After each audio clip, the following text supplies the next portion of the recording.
আমরা এবার একটু শুনবো যে রাসূলুল্লাহ সাল্লাল্লাহু আলাইহি ওয়াসাল্লাম কদরের রাতগুলোতে কি কি ইবাদত করতেন। আমি খুঁজে 5টা আমলের কথা পেয়েছি, বিশেষভাবে কমন যে আমলগুলো সেগুলো তো ছিলই, বিশেষভাবে 5টা কাজ রাসূল সাল্লাল্লাহু আলাইহি ওয়াসাল্লাম কদরের রাতে করতেন। 1 নম্বর কাজ হচ্ছে তিনি সারা রাত জেগে ইবাদত করতেন এবং পরিবারের লোকদেরকে ঘুমোতে দিতেন না, উঠিয়ে দিতেন।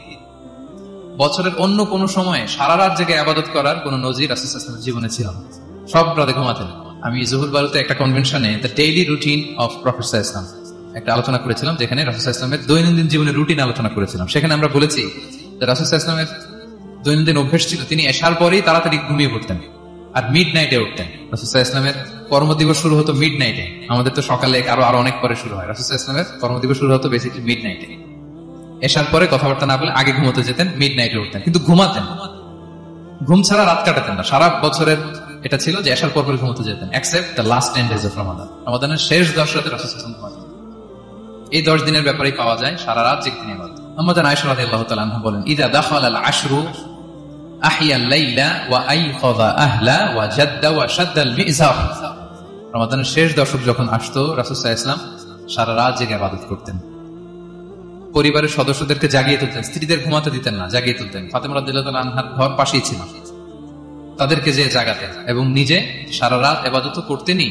জাদ্দা ওয়া শাদ্দাল মিজার, খুবই বলিষ্ঠ ভাবে, খুব মজবুত ভাবে কোমরে গামছা বেঁধে নামার একটা এক্সপ্রেশন এখানে দেওয়া হয়েছে। মিজার, ইজহার মানে হচ্ছে বাংলা করলে হয় লুঙ্গি। লুঙ্গি আমরা যখন খুব শক্ত কোনো কাজ করতে যাই তখন তারা কি করে, খুব টাইট করে লুঙ্গিটা বাঁধে। তার মানে বোঝানো হচ্ছে রাসূল সাল্লাল্লাহু আলাইহি ওয়াসাল্লাম কোমরে ভালো করে লুঙ্গি বেঁধে বা গামছা বেঁধে আটকাট বেঁধে নামতেন শেষ 10 দিনের জন্য।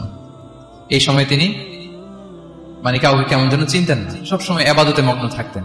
এটা আমরা করতে পারি যে শেষ 10 দিনে আমরা একটা স্পেশাল প্ল্যান করতে পারি যে আমরা আমাদের সর্বোচ্চটুকু উজাড় করে দিয়ে লাস্ট 10 days অফ রমাদানের এই বরকত আমরা হাসিল করবো, এটা যেন আমাদের মিস না হয়।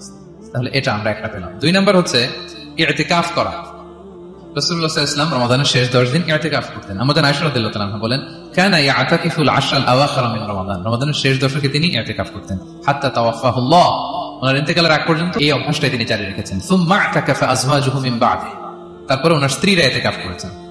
আরেক বর্ণনায় এসেছে ইয়াতাকিফু কুল্লা রমাদান 10 আইয়াম, প্রতি রমাদানে তিনি 10 দিন ইতিকাফ করেছেন। কিন্তু যেই বছর তিনি ইন্তেকাল করবেন সে বছর তিনি 20 দিন ইতিকাফ করেছেন।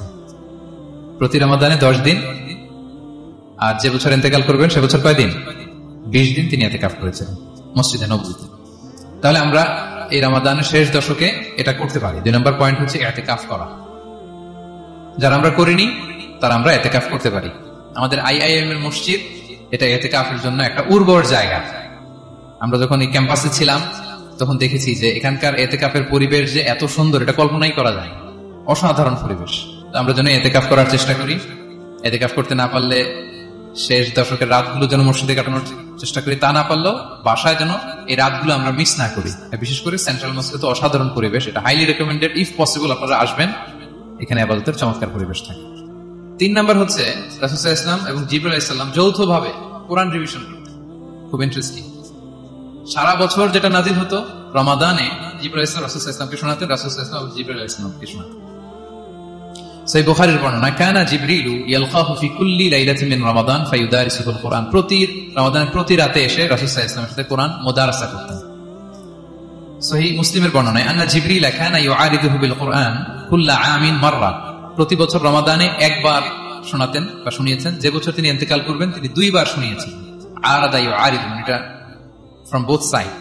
আরবি শব্দটা এমন যে জিবরাইল আলাইহিস সালাম শোনাতেন, এরপর রাসূল সাল্লাল্লাহু আলাইহি ওয়াসাল্লামকে শোনাতেন, কোরআন রিভিশন করা। তো এই শেষ দশকের রাতগুলোতে আমরা যেন বেশি বেশি কোরআন পড়ি। কোরআন তেলাওয়াত, কোরআনিক রিসাইটেশন হতে পারে, কোরআনের অর্থ পড়া হতে পারে, তাদাব্বুরে কোরআন হতে পারে, কোরআনের হালাকায় জয়েন করা হতে পারে। ইন ইটস এনি ফর্ম আমরা যেন কোরআনের সাথে অ্যাটাচমেন্টটা বাড়াই লাস্ট 10 days অফ রমাদান। 4 নম্বর কিয়ামুল লাইল করা। রাসূল সাল্লাল্লাহু আলাইহি ওয়াসাল্লাম কিয়ামুল লাইল করতেন এবং কিয়ামুল লাইল শব্দটাকে রাসূল সাল্লাল্লাহু আলাইহি ওয়াসাল্লাম কদরের সাথে জুড়ে দিয়েছেন। সহিহ বুখারীর বর্ণনায় তিনি বলেছেন, মান কামা লাইলাতাল কদরি ঈমানা ওয়া ইহতিসাবা গুফিরা লাহু মা তাকাদ্দামা মিন যামবি। কদরের রাতে যে কিয়ামুল লাইল করে বিশ্বাস নিয়ে এবং নাজাতের প্রত্যাশা নিয়ে, তার পূর্বের সমস্ত গুনাহ আল্লাহ তাআলা ক্ষমা করে দিবেন। তাহলে কিয়ামুল লাইলটা রাসূল সাল্লাল্লাহু আলাইহি ওয়াসাল্লাম বিশেষভাবে কদরের রাতের সাথে সম্পর্ক করেছেন। আমরা যেন প্রতি রাতে কিয়ামুল লাইল করি, লম্বা সময় যেন দাঁড়িয়ে থাকি, লম্বা সময় কোরআনিক রিসাইটেশন করি দাঁড়িয়ে থেকে, লম্বা সময় রুকু, লম্বা সময় সিজদা, স্পেশালি সিজদা। আকরাবু মা ইয়াকুনুল আবদু মিন রাব্বিহি ওয়া হুয়া সাজিদ ফাআকসিরু ফিহি দুআ। বান্দা যখন সেজদায় থাকে আল্লাহ সবচেয়ে কাছে থাকে, তো আমরা তো আল্লাহর সবচেয়ে কাছে যেতে চাই এই ক্রিম টাইমটাতে, কি বলেন? আমরা যেন লম্বা সময় সেজদাতে থাকি।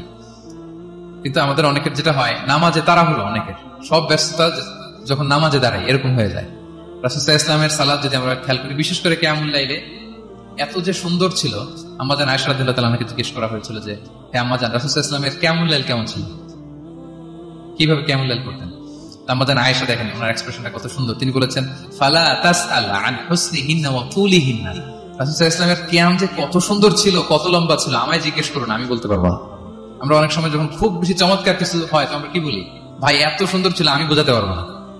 এরকম বলি না যে এত অসাধারণ, আমি বলে বোঝাতে পারবো না? বাংলাতেও কিন্তু আমরা বলি এত চমৎকার, বলে বোঝাতে পারবো না, শব্দের গুণনে, ভাষার গুণনে আমি ফুটিয়ে তুলতে পারবো না। আমাদের আয়েশা এটাই বলেছিলেন, ফালা তাসআল আন হুসনিহিন্না ওয়া তুলিহিন্না। রাসূল সাল্লাল্লাহু আলাইহি ওয়াসাল্লামের রাতের নামাজ কিয়ামুল লাইল যে কত সুন্দর ছিল, কত দীর্ঘ ছিল, লম্বা ছিল, আমায় জিজ্ঞেস করুন, আমি বলে বোঝাতে পারবো না। সুবহানাল্লাহ। আমরা যেন লম্বা সময় কিয়ামুল লাইল করি। আমাদের আয়েশা রাদিয়াল্লাহু তাআলা আরো বলেন, কানা ইয়াকুমু মিনাল লাইলি হাত্তা তাতাফাত্তারা কদামা। এত দীর্ঘ সময় দাঁড়িয়ে থাকতেন, থাকতে থাকতে ওনার পা ফুলে যেত, পা দুটো ফুলে যেত। আপনিও দীর্ঘ সময় দাঁড়িয়ে দেখেন যে পায়ে ঝিম ধরে যাবে, পা ফুলে যাবে, এটা করতেন রাসূল সাল্লাল্লাহু আলাইহি ওয়াসাল্লাম। তো আমাদের আয়েশা বলেন, ইয়া রাসূলুল্লাহ লিমা তাসনাউ হাযা ওয়া ক্বাদ গুফিরা লাকা মা তাকাদ্দামা মিন যামবিকা মা তাআখার। আপনি এত কষ্ট কেন সহ্য করেন নিজের দেহের উপরে? আপনার তো আগের পরের সব গুনাহ মাফ। আদত তো রাসূল সাল্লাল্লাহু আলাইহি ওয়াসাল্লাম গুনাহই নেই, তিনি নিষ্পাপ। এত কষ্ট কেন করেন? আপনার আগের পরের সবই তো মাফ করে দেয়া হয়েছে, কেন করেন? রাসূল সাল্লাল্লাহু আলাইহি ওয়াসাল্লাম উত্তর করেছেন, আফালা উহিব্বু আন আকুনা আবদান শাকুরা। আয়েশা, আমি কি শুকরগুজার বান্দা হতে পছন্দ করব না? আল্লাহ তাআলা আমাকে তার রহম এবং করমে সব মাফ করে দিয়েছেন, কিন্তু আমি কি শুকরগুজার হব না? আমি কি আমার রোলটা প্লে করব না? আমি কি নিজেকে সঁপে দেব না আল্লাহ তাআলার কাছে জায়নামাজে?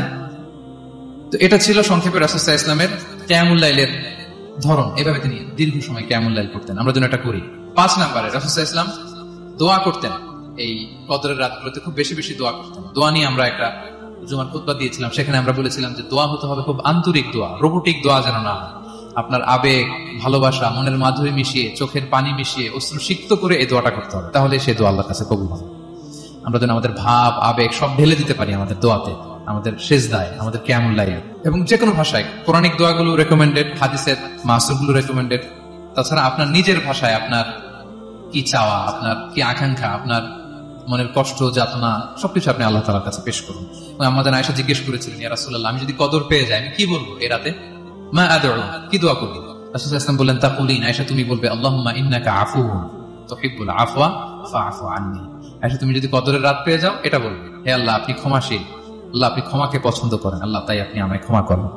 হে আল্লাহ আপনি ক্ষমাশীল, আপনি ক্ষমাকে পছন্দ করেন, আল্লাহ আপনি আমাকে ক্ষমা করেন। এই দোয়াটা আমরা যেন বেশি বেশি করি। আমার সাথে সাথে সবাই একটু পড়ুন মেহরবানি করে, আল্লাহুম্মা ইন্নাকা আফুউন তুহিব্বুল আফওয়া ফাআফু আন্নী।